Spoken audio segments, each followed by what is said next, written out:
Hello everyone. So class 12th, chapter number 10 and chapter number 11, vector and 3D दोनों final exam में कितने marks के हैं? 14 marks के, फ्री के मार्क्स। ये दोनों इतने इजी चैप्टर्स हैं और इतना स्ट्रेट फॉरवर्ड इनका क्वेश्चन आता है कि हर बच्चा उसको कर ही लेता है। मतलब घुमा फिरा के इसका क्वेश्चन पूछा ही नहीं जाता, बिल्कुल straight forward.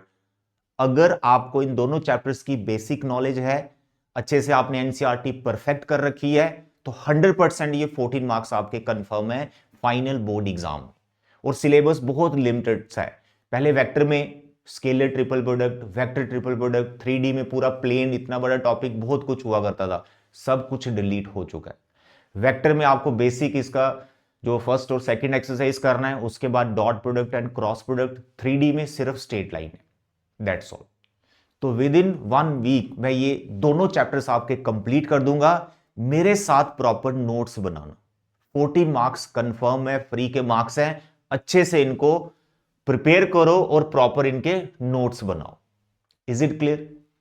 My suggestion for each and every chapter of this mathematics, जितना भी एनसीईआरटी में जो इंट्रोडक्शन पार्ट होता है ना किसी भी चैप्टर का, उसका या थ्योरी पढ़ लिया कीजिए।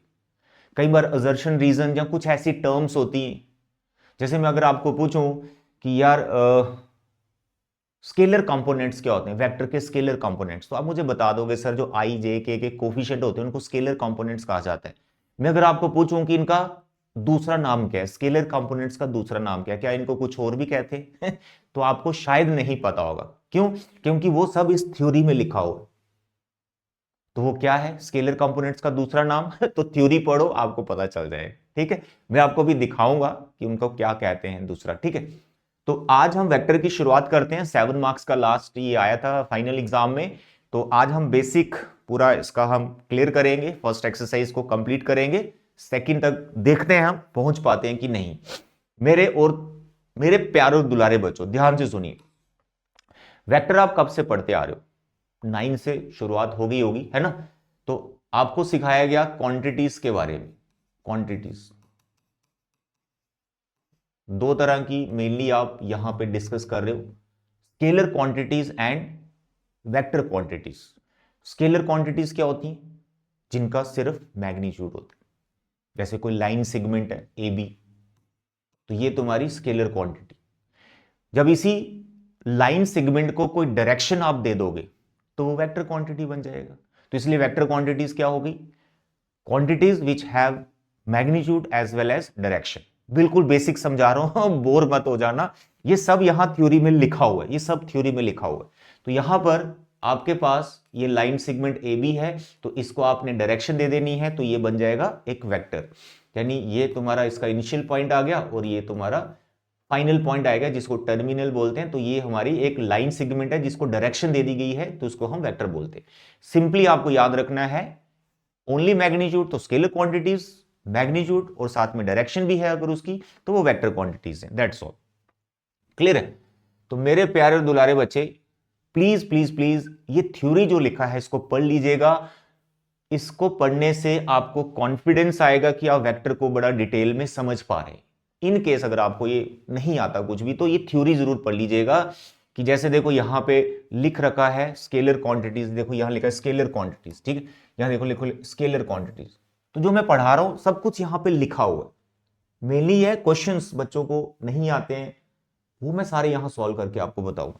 देखो स्केलर क्वांटिटीज लिखा है, ठीक है, ये थ्योरी आपको पढ़ने से सब कुछ समझ में आएगा। ये वेक्टर क्वांटिटीज लिखा है, और ये कौन कौन सी होती हैं सब लिख रखा है, सब लिख रखा है। देखिए यहां पर, देखिए यहां पर, ध्यान से देखिए, ध्यान से देखिए, ध्यान से देखिए, ध्यान से देखिए।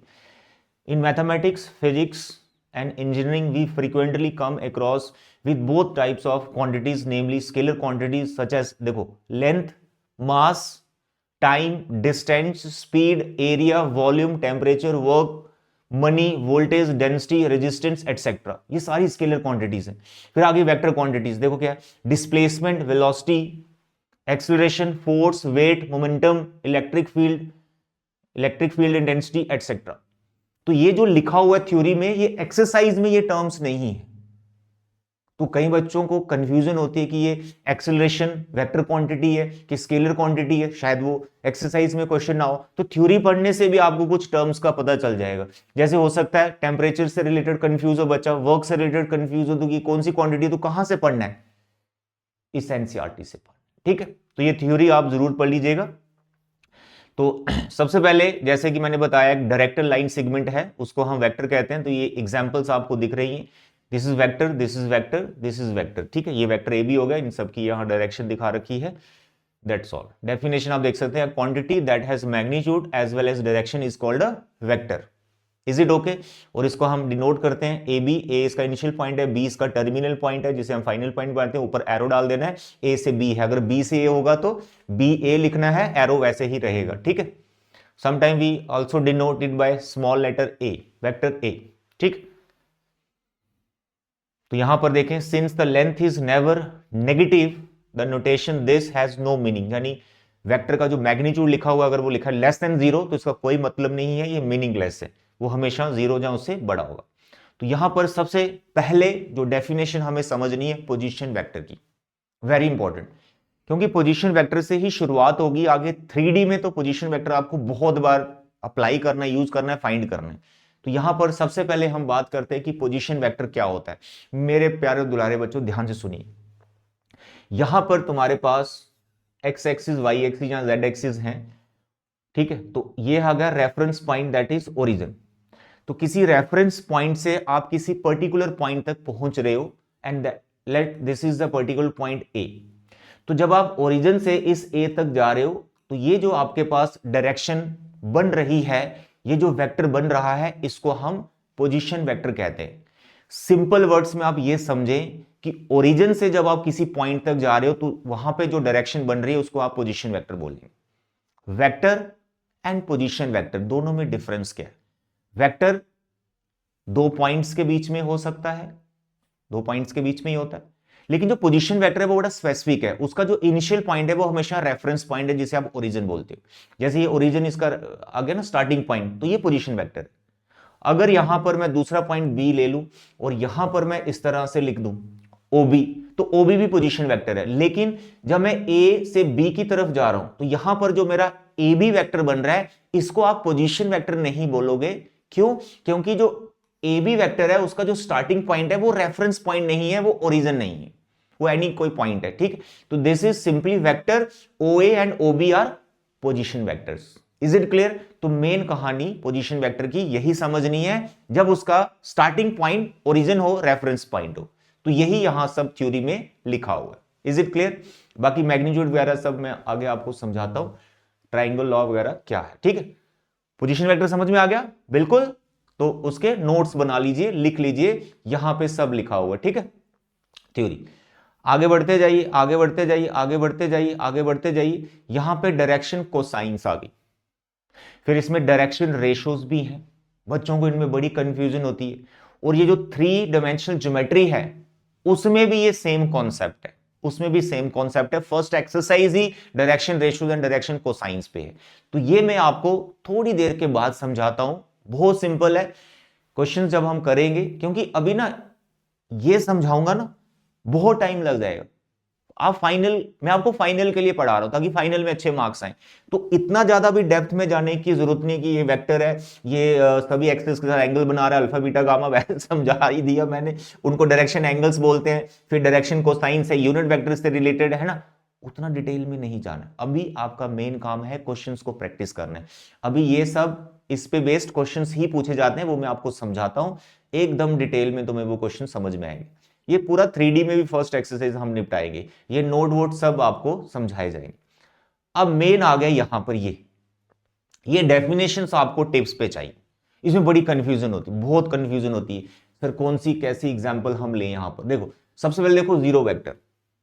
What is zero vector? जिसका स्टार्टिंग पॉइंट और टर्मिनल पॉइंट यानी फाइनल पॉइंट दोनों का सेम हो, यानी डिस्प्लेसमेंट जीरो, उसको बोलते हैं जीरो वेक्टर। ट्राइंगल इसमें बेस्ट एग्जांपल। देखो ये मेरा ए, ये मेरा पॉइंट बी, ये मेरा पॉइंट सी। तो मैं ए से चला बी, बी से चला सी, सी से चला ए, यानी मैं ए से स्टार्ट हुआ, बी से होता हुआ, सी से होता हुआ वापिस ए पे आ गया। तो इस टाइम पे हमारे पास जो वेक्टर बना वो ए टू ए वेक्टर बना, यानी उसका स्टार्टिंग पॉइंट और फाइनल पॉइंट सेम है, तो इसको हम क्या बोलेंगे, जीरो वेक्टर। क्या बोलेंगे, जीरो, क्योंकि टोटल जो डिस्प्लेसमेंट है वो जीरो है, यानी ए से बी, बी से सी और सी से ए ऑर्डर में चल रहे हैं, एंड ए पे हुआ तो इनका सम जीरो के बराबर ही आएगा। Is it clear? तो ये ट्राइंगल की कंडीशन भी है, इसे याद रखना है। तो ये सब लिखा हुआ यहां पर एग्जांपल आपके सामने मैं दे रहा हूं और ये डेफिनेशंस भी लिख रखा है। आगे देखिए unit vector, simple. Unit vector एक ऐसा वेक्टर जिसका मैग्नीट्यूड 1 होगा। सर ये मैग्नीट्यूड कैसे निकालते हैं? अरे बहुत सिंपल है, बहुत सिंपल है, बहुत सिंपल है मेरे बच्चे। वो कैसे निकालते हैं वो बताऊंगा। डिनोट ऐसे करते हैं, या सिंपली ए से लिखते हैं, अगर इसका मैग्नीट्यूड 1 आ रहा है तो वो यूनिट वेक्टर है।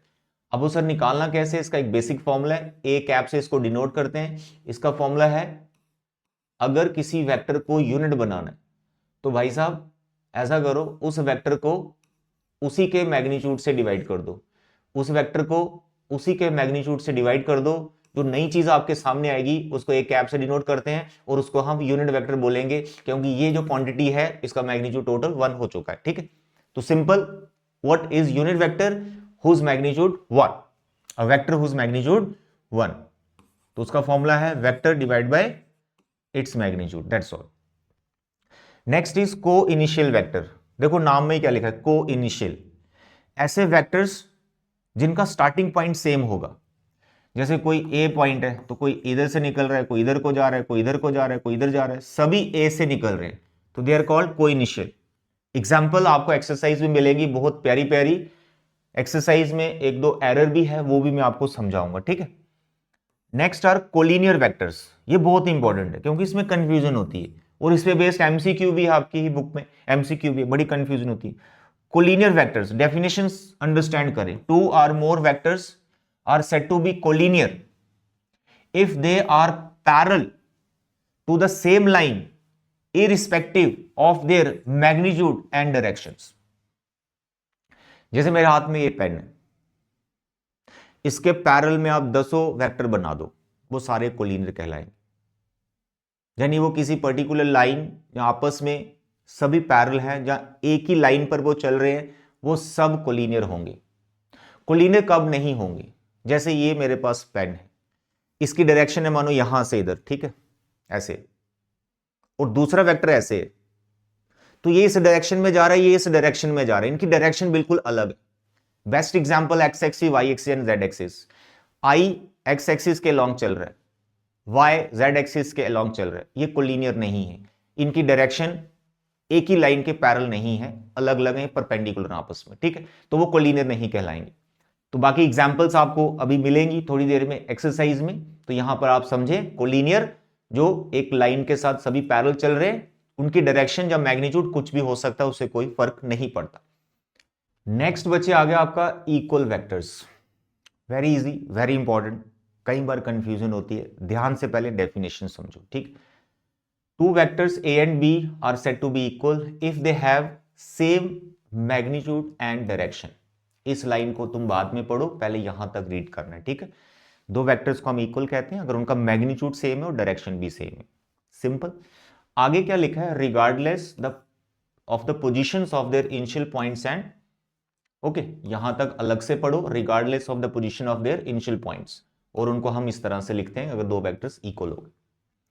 अब इस लाइन का क्या मतलब हो गया कि जैसे दो वेक्टर्स हैं, एक ए है एक बी है, इनको आप इक्वल बोलो अगर इनका मैग्नीट्यूड सेम है और डायरेक्शन भी सेम है, तो आप इनको इक्वल बोलो, नो प्रॉब्लम। बाकी ये कह रहा है यार अगर कोई वेक्टर ए यहां पर है और कोई बी वेक्टर है वो यहां दूर है कहीं, ठीक है, लेकिन डायरेक्शन सेम है, डायरेक्शन सेम है, मैग्नीट्यूड सेम है, तो इनका जो स्टार्टिंग पॉइंट है वो जरूरी नहीं कि सेम होगा, उनकी पोजीशन अलग अलग हो सकती है, इसकी पोजीशन यहां पर है, इसकी पोजीशन यहां पर। तो इस लाइन का ये मतलब है regardless the position of their initial point, जरूरी नहीं कि इनिशियल पॉइंट उनका सेम ही होना चाहिए। Is it clear? Very simple and very basic. Next आ गया नेगेटिव ऑफ अ वेक्टर। मेरे बच्चे नेगेटिव ऑफ अ वेक्टर, पहले डेफिनेशन देखो। A vector whose magnitude is same as that of the given vector से ए बी। कह रहा है अगर कोई वेक्टर ए बी है, इसका जो मैग्नीट्यूड है वही उसके नेगेटिव का मैग्नीट्यूड होना चाहिए, but the direction is opposite to that of it, बस डायरेक्शन को उल्टा करो, यानी मैग्नीट्यूड सेम, डायरेक्शन अपोजिट। ठीक, a vector whose magnitude same as that of given vector but the direction is opposite to that of it is called negative of the given vector। Best example क्या है, जैसे B ए है, ये B से ए चल रहा है तो इसकी डायरेक्शन होगी ए से बी, तो ए बी और बी ए आपस में एक दूसरे के नेगेटिव, सिंपल। ओके, अभी तक हमने जितना भी वेक्टर किया है ऑल बेसिक, अगर इसका नॉलेज है आपको तो फर्स्ट एक्सरसाइज आप बड़े मजे से बना सकते हो, बट मैं आपको पूरा इसका एग्जाम्पल्स, फर्स्ट जो एक्सरसाइज है उसको एग्जाम्पल्स के साथ एक्सप्लेन करूंगा ताकि कंफ्यूजन कोई ना रहे। फर्स्ट एक्सरसाइज बहुत इंपॉर्टेंट है भाई, मजाक नहीं है, बहुत इंपॉर्टेंट है। को इनिशियल, फिर उसके बाद कोलिनियर, फिर उसके बाद इक्वल वेक्टर्स, बड़ी कंफ्यूजन होती है, एमसीक्यू गलत हो जाते हैं, इसलिए फर्स्ट एक्सरसाइज को एकदम टिप्स पे करो, हर पार्ट को अच्छे से समझो।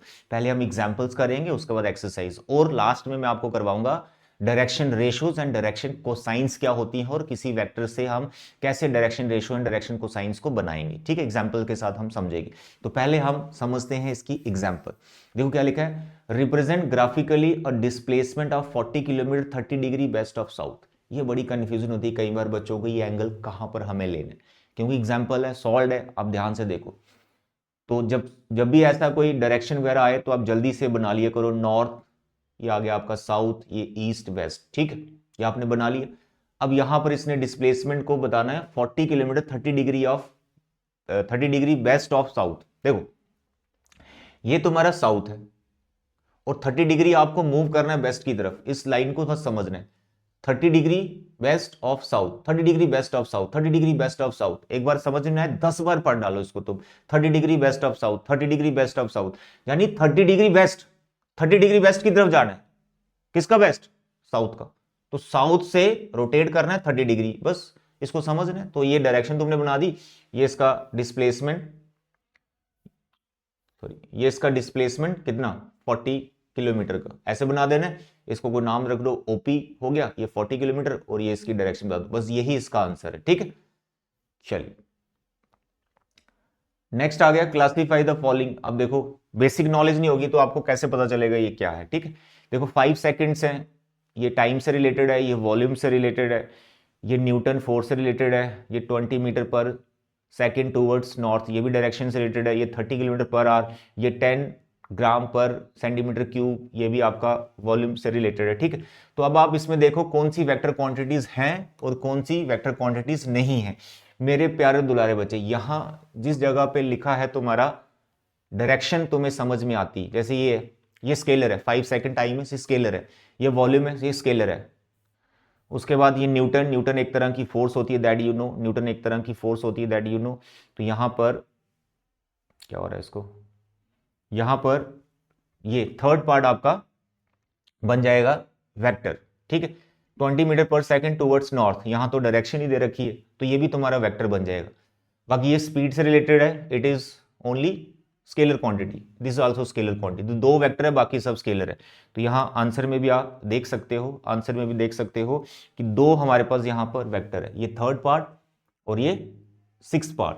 ठीक है, ये 2 पार्ट ये वेक्टर है, बाकी सब स्केलर है। अच्छे से करना है इसको। अब ये बहुत प्यारा है example number 3, which of the following vectors are collinear. Collinear बताना आपको, कोलिनियर। अब कोलिनियर का डेफिनेशन याद करो, कोलिनियर मैंने क्या बोला था, सेम लाइन के साथ जो पैरेलल, उनका मैग्नीट्यूड या डायरेक्शन से हमें कोई मतलब नहीं होता। तो ये डायग्राम आपको दे रखी है, ये डायग्राम आपको दे रखी है, तो इसमें कोलिनियर कौन है? कोलिनियर जो एक ही लाइन के साथ पैरेलल है। देखो इनको, देखो इनको, इस पे जितने भी वेक्टर है वो सारे कोलिनियर कहलाएंगे। सी और डी ये दोनों कोलिनियर है, और लेकिन ये लाइन इसके साथ पैरेलल है, तो ये दोनों लाइंस आपस में पैरेलल हैं, तो इन पे जो वेक्टर आएंगे वो भी हमारे कोलिनियर वेक्टर ही कहलाएंगे। देखो ए, तो कोलिनियर में करेंगे ए सी ओ डी, ए सी ओ डी कोलिनियर। और ये बी है, ये पैरेलल नहीं है इन सबके साथ, तो बी इसके साथ कोलिनियर नहीं आएगा। ठीक है, तो कोलिनियर की अगर बात करें तो आएगा ए सी एंड डी। नेक्स्ट आ गया इक्वल वेक्टर्स। अब बोलो इक्वल का क्या डेफिनेशन बोला था? सेम मैग्नीट्यूड और डायरेक्शन भी सेम। ठीक है, बाकी पोजीशन जहां मर्जी हो उनकी, उससे कोई मतलब नहीं। तो यहां पर देखो इक्वल वेक्टर्स, देखो इधर, ये देखो इसकी डायरेक्शन है यहां से नीचे से ऊपर को जा रहा है ए वेक्टर, सी देखो ये भी ऊपर जा रहा है, तो इसमें 2 यूनिट कवर कर रहा है ना, ये 1 यूनिट, ये सेकंड यूनिट, ये 1 यूनिट सेकंड यूनिट, ये दोनों बिल्कुल इक्वल है, कोई प्रॉब्लम नहीं, डायरेक्शन सेम है, इनकी लेंथ भी सेम है, 2-2 यूनिट कवर कर रहा है। ठीक है, और बोलो, और कहीं आएगा इक्वल, और कहीं आएगा इक्वल, बाकी तो डायरेक्शन ही अलग है, इसकी भी डायरेक्शन अलग है, तो ए और सी इक्वल वेक्टर्स आएंगे। यहाँ देखो ए और सी इक्वल वेक्टर्स, ठीक है। आ गया को इनिशियल, जिनका स्टार्टिंग पॉइंट सेम होता है।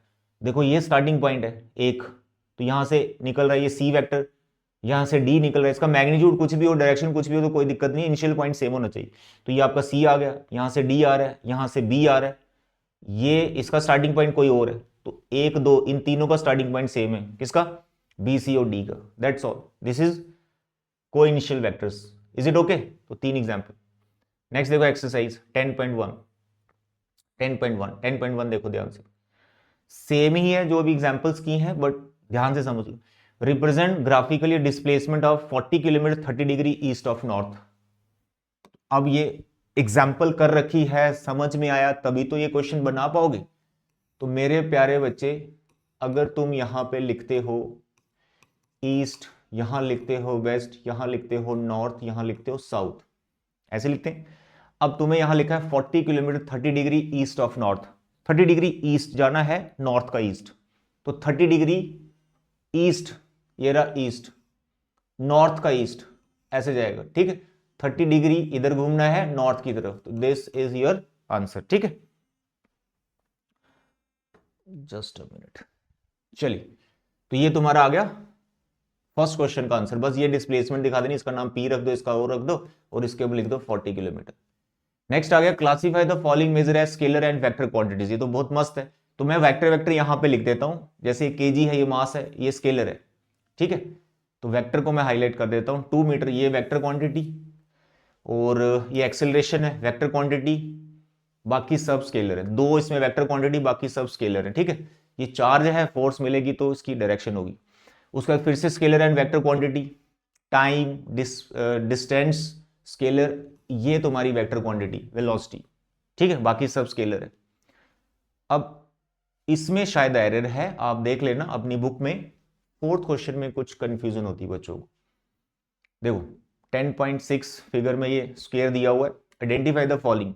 को इनिशियल क्या सीखा था आपने, जिनका स्टार्टिंग पॉइंट सेम होता है। अब देखो यहां पे ये ए और डी का स्टार्टिंग पॉइंट ये रहा सेम, ये इधर को जा रहा है, ये इधर को जा रहा है, तो ये तो 2 को इनिशियल है। और है यहां पे देखो ना, इसका स्टार्टिंग पॉइंट ये है, इसका स्टार्टिंग पॉइंट ये है, दैट्स ऑल। तो ए और डी होगा, बुक में देख लेना यार सही है गलत है, कहीं मैं देख रहा था कोई गलत है, ठीक है। यहां पर ए और डी हमारे को इनिशियल बनेंगे, पहले पार्ट का आंसर। दूसरा इक्वल, इक्वल क्या बोला था, सेम उनकी लेंथ होनी चाहिए और डायरेक्शन भी सेम होनी चाहिए, इक्वल। अब देखिए ये ए, अरे ये डायरेक्शन अपोजिट होगी तो ए सी इक्वल नहीं होंगे। उसके बाद ये आ गया बी नीचे को आ रहा है और डी भी नीचे को आ रहा है, दोनों की लेंथ सेम है ऑफ कोर्स, क्योंकि स्क्वायर है ये, और डायरेक्शन भी सेम है बिल्कुल। तो बी और डी हमारे इक्वल वेक्टर्स कहलाएंगे, ठीक है। ए और सी को मत बोलना क्योंकि इनकी डायरेक्शन अपोजिट है। Next, collinear but not equal. Collinear चाहिए लेकिन वो इक्वल नहीं होने चाहिए। तो भैया कोलिनियर को क्या कहा गया था, कोलिनियर को क्या कहा गया था कि जो आपस में पैरेलल हो, एक ही लाइन के साथ पैरेलल चल रहे हो। तो वैसे ए और सी ये दोनों आप देखें, ये आप दोनों देखें तो ये कोलिनियर है। ऐसे तुम बी और डी को देखोगे ये भी कोलिनियर है, लेकिन उसने यहां पर एक टैग क्या लगा दिया, नॉट इक्वल, इक्वल होने चाहिए। लेकिन जो डी और बी है ये इक्वल है, तो इसलिए थर्ड पार्ट में ये दोनों नहीं आएंगे क्योंकि इक्वल नहीं चाहिए ना उनको। तो कोलिनियर चाहिए, इक्वल नहीं चाहिए, तो उसमें ए और सी आएगा। इसकी डायरेक्शन इधर है, इसकी डायरेक्शन इधर है, तो इक्वल नहीं रहे, ये सिर्फ कोलिनियर आ गए, ठीक है। तो ए और C are collinear but not equal, तो इसका आंसर है ए और C. Next is 5th, answer the following as true और false. A and minus A are collinear vectors. बताइए क्या बोला था, कोलिनियर वेक्टर्स हमने एक ही लाइन के साथ पैरेलल आने चाहिए, तो ये एक दूसरे के नेगेटिव है, एक दूसरे के नेगेटिव है, तो बिल्कुल ये हमारे कोलिनियर होंगे, ठीक है, क्योंकि इनकी डायरेक्शन बिल्कुल ऑपोजिट है, तो एक ही लाइन पर चल रहे होंगे, एक इधर को जा रहा है, एक इधर को जा रहा है, ठीक है, ठीक है ना। जैसे एक यही होगा, जस्ट अ मिनट, एक ऐसे होगा और दूसरा बिल्कुल ऐसे होगा, तो ये आपका ए है, ये आपका माइनस ए मतलब बिल्कुल ऑपोजिट डायरेक्शन होगी। 2 कोलिनियर वेक्टर्स और ऑलवेज इक्वल इन मैग्नीट्यूड। कह रहा है जो कोलिनियर वेक्टर है वो हमेशा उनका मैग्नीट्यूड सेम होता है। अरे नहीं, बिल्कुल गलत, ये फॉल्स स्टेटमेंट है। ये तुम्हारी ट्रू स्टेटमेंट है, ये फॉल्स स्टेटमेंट है। 2 vectors having same magnitude are collinear. कह रहे हैं दो वेक्टर जिनका मैग्नीट्यूड सेम है, दो वेक्टर जिनका मैग्नीट्यूड सेम है तो वो कोलिनियर होंगे। ऐसा जरूरी थोड़े ना यार, अगर तुम्हारे पास एक इधर को जा रहा है एक इधर को जा रहा है, तो अगर इनका मैग्नीट्यूड सेम है तो जरूरी थोड़े ना ये कोलिनियर दिख रहे हैं तुम्हें, तो ये भी फॉल्स स्टेटमेंट आ गई। टू कोलिनियर वेक्टर्स, कह रहे जो कोलिनियर हैं, हैविंग द सेम मैग्नीट्यूड, और उनका मैग्नीट्यूड भी सेम है, कोलिनियर है।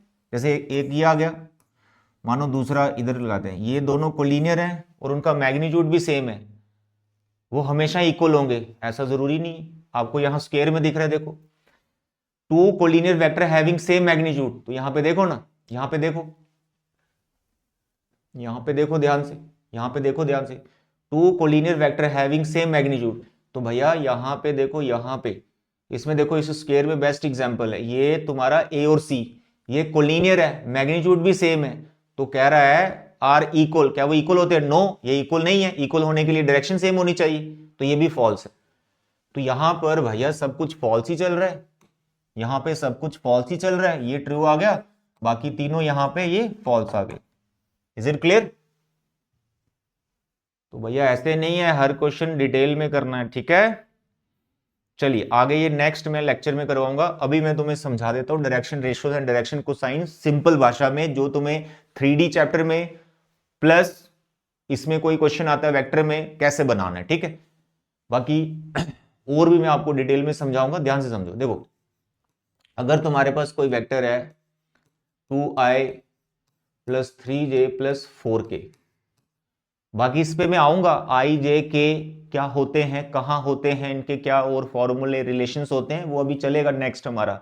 आज के लेक्चर में यहां कंक्लूड कर रहा हूं कि अगर कोई वेक्टर आपको दिया हुआ है ऐसे a, तो अगर इसकी डायरेक्शन रेशियोज पूछ ली जाए तो शॉर्ट में डायरेक्शन रेशियोज को ऐसे लिखते हैं dr, s, तो इसके जो कोफिशिएंट होते हैं स्केलर कंपोनेंट्स, उन्हीं को डायरेक्शन रेशियोज आपको बोलना है, ठीक है। उसका देखिए direction cosines, DC, direction cosines. मेरे बच्चे जब आप इस वेक्टर से यूनिट वेक्टर निकाल लो, इसके अलोंग यूनिट वेक्टर निकाल लो, जो कि यहां पर क्या होगा 2i + 3j + 4k, ठीक है, ये होगा। और यूनिट कैसे बनाना है इसको, इसको इसके मैग्नीट्यूड से डिवाइड कर देना है, तो इसका मैग्नीट्यूड कैसे होगा, इसका स्क्वायर 4, 4 का स्क्वायर 4, 3 का स्क्वायर 9, 13 और 4 का स्क्वायर 16, ये हो गया 6 3 9 2 29, √29। ये क्या कर रहा हूं मैं, जो वेक्टर है उसको उसी के मैग्नीट्यूड से डिवाइड कर रहा हूं, तो वो यूनिट बन जाएगा सिंपल। तो ये आ गया √29, √29। तो ये जो वेक्टर तुम्हारे पास बना ये यूनिट वेक्टर हो गए, ये वेक्टर है, ये यूनिट वेक्टर है, ये वेक्टर है, वेक्टर के जो कोफिशिएंट हैं वो डायरेक्शन रेशियोज हैं, और जो यूनिट वेक्टर के कोफिशिएंट हैं वो डायरेक्शन कोसाइंस है, दैट्स ऑल। तो 2/√29, 3/√29, 4/√29। बाकी direction ratios and direction cosines, direction cosines के जो एंगल्स होते हैं अल्फा बीटा गामा, वो भी मैं एक्सप्लेन करूंगा, but for the time being आप ये याद रखें, क्वेश्चन ऐसे बनाना आपको, ठीक है। First exercise complete, next lecture में हम आपको सेकंड एक्सरसाइज है जो इसकी वो कंप्लीट करवाएंगे, पहले कॉन्सेप्ट सिखाएंगे, ठीक। तो आज के लेक्चर में इतना बचे, thank you, bye bye and take care.